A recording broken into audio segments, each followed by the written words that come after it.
I'm Marina Robertis with BHHS EWM Realty, and I'm with Mr. Joseph Corradino, the mayor of the Village of Pinecrest, for a session of questions and answers about the Pinecrest Parkway US1 Vision Plan. Mr. Corradino, thank you for the space that you're giving to us and help clarify more about this project.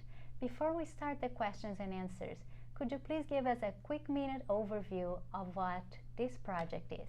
Yeah, thanks for having me. I really appreciate it.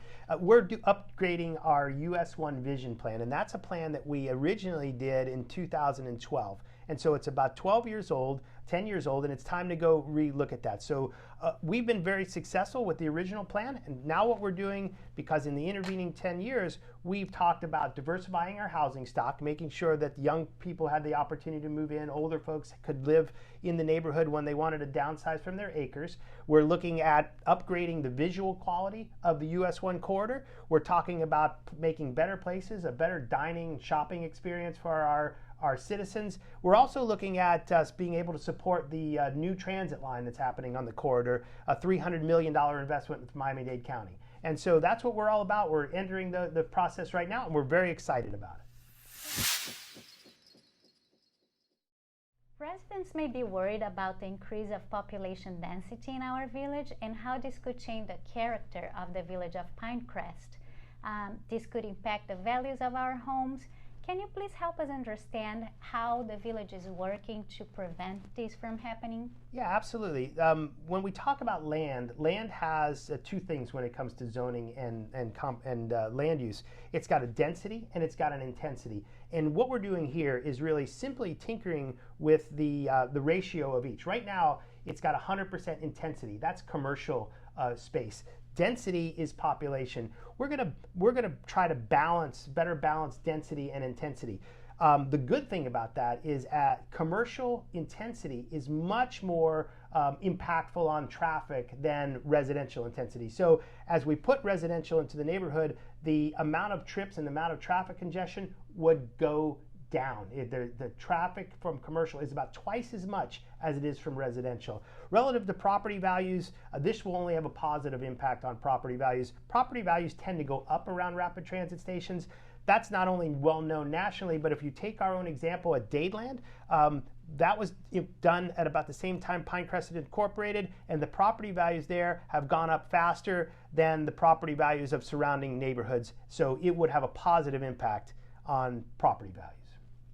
Very good news. Great Excellent to hear news. that. It's a great investment. Thank you.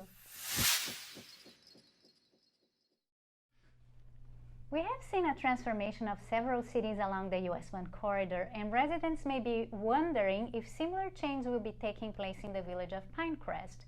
Can you explain how the Pinecrest Parkway US1 vision and project is different from other areas where we have watched multiple story buildings construction? Yeah, absolutely. The wonderful thing about being in a city is you get control over your land use and zoning, and the success of Pinecrest has been we've always done our planning.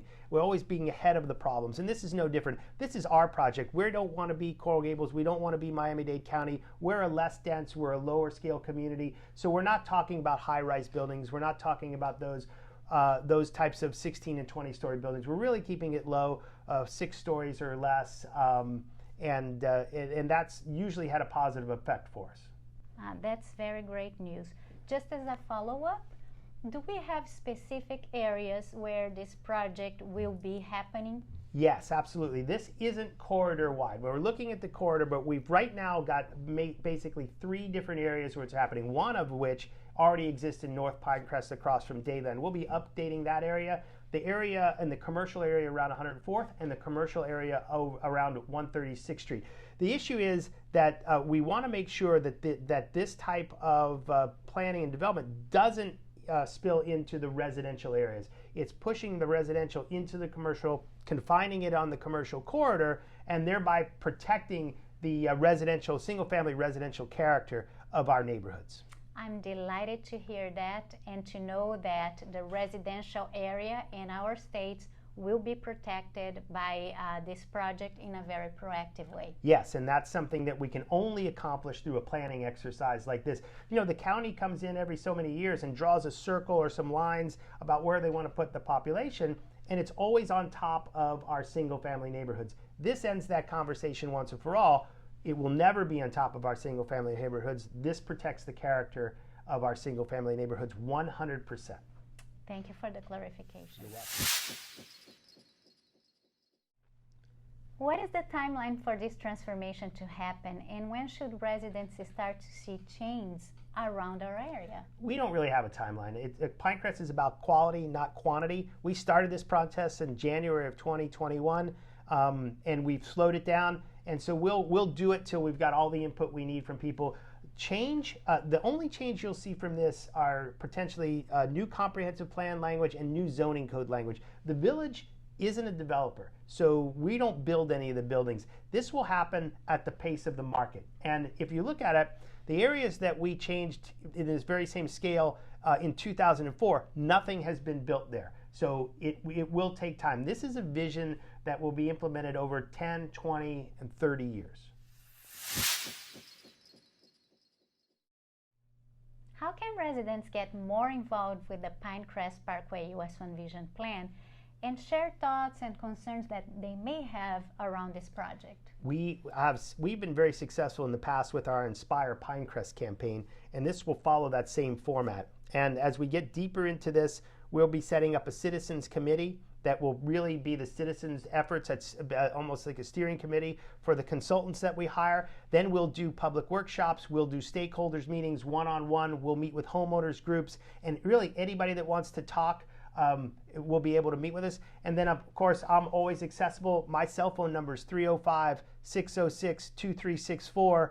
And anybody can email me or call me, and we'll go meet, have coffee, or we'll just chat over the phone and make sure your input is heard.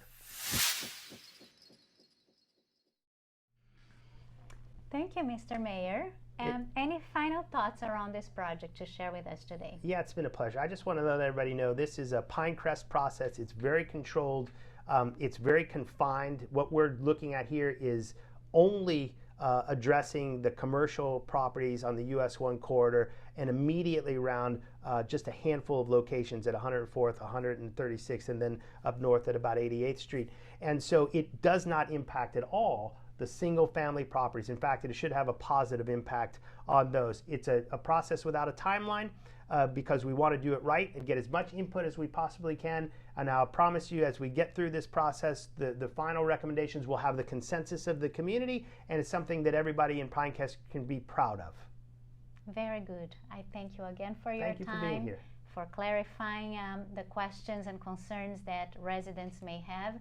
And I actually look forward to also making my contributions with this project and sharing thoughts at the right time to the right venue. So thank you very much for having all of these different channels for residents to share thoughts.